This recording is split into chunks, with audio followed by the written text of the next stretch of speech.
Popularitas Anies Baswedan dikabarkan mengalahkan Ganjar Pranowo. Berita ini dimuat di media online bereputasi tinggi metrotvnews.com 1 Oktober.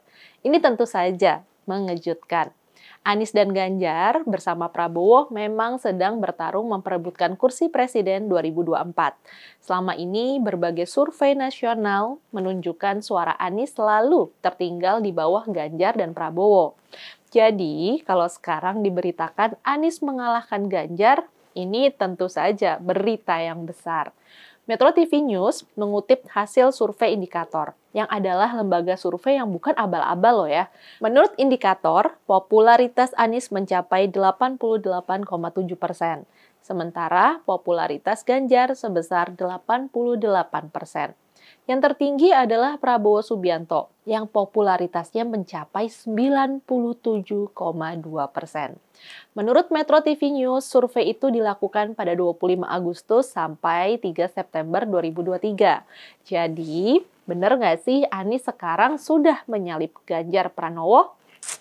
Tunggu dulu. Untuk bisa memahami hasil survei, kita perlu memahami sejumlah istilah yang biasa digunakan dalam survei. Ini penting, karena kalau kita salah memahami istilah yang digunakan, kesimpulan yang ditarik pun bisa keliru. Istilah popularitas ini adalah contoh yang penting. Dalam survei, biasa dibedakan antara elektabilitas dan popularitas.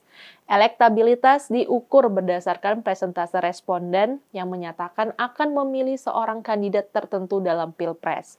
Jadi misalnya, kalau dikatakan elektabilitas Ganjar adalah 40%, berarti 40% responden menyatakan akan memilih Ganjar dalam Pilpres. Sedangkan popularitas berarti tingkat kedikenalan. Popularitas diukur berdasarkan persentase responden yang menyatakan mengenal nama capres tertentu.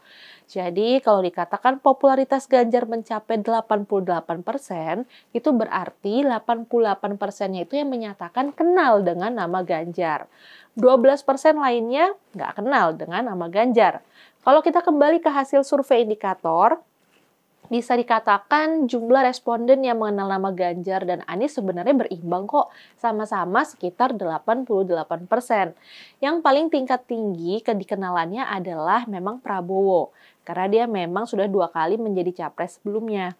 Lalu, penting nggak sih soal perbandingan popularitas antar capres ini sekarang diketahui publik?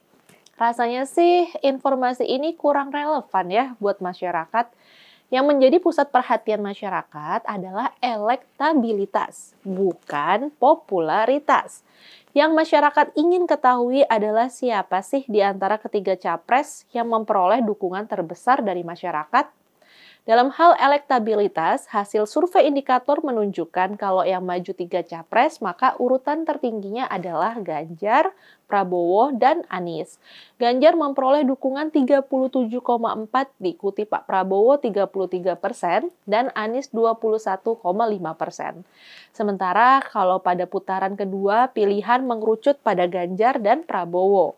Maka hasil survei menunjukkan Prabowo mengalahkan Ganjar. Prabowo memperoleh 45,3%, sementara suara Ganjar 41,2%. Jadi pertarungan antara Ganjar dan Prabowo terlihat sangat ketat, sementara nama Anies cukup jauh tertinggal. Kalau begitu, kenapa ya Metro TV News justru mengangkat keunggulan Anies atas Ganjar? Rasanya sih itu terkait dengan siapa Metro TV News. Media online ini kan bagian dari grup Metro TV yang dimiliki sama Surya Paloh, bosnya Partai Nasdem. Surya Paloh seperti diketahui nih, ngedukungnya siapa? Pak Anies. Jadi nampaknya berita tentang keunggulan popularitas Anies atas popularitas Ganjar ini sengaja dibuat untuk membangkitkan semangat pendukung Anies. Bisa dibilang pemberitaan ini cukup menyesatkan. Nggak bohong, tapi bisa menimbulkan kesimpulan yang keliru. Kami di CSW berharap media massa bisa dong lebih objektif dalam menyajikan pemberitaan. Masyarakat mengandalkan media massa untuk memberikan informasi yang dapat diandalkan tentang kehidupan politik. Kalau media bermain-main dengan fakta, masyarakat kasihan dirugikan. Seharusnya media memberikan fakta tentang hasil survei itu apa adanya. terlepas dari apakah kandidat yang diunggulkan ada di kubu yang didukungnya atau ada di kubu lawan.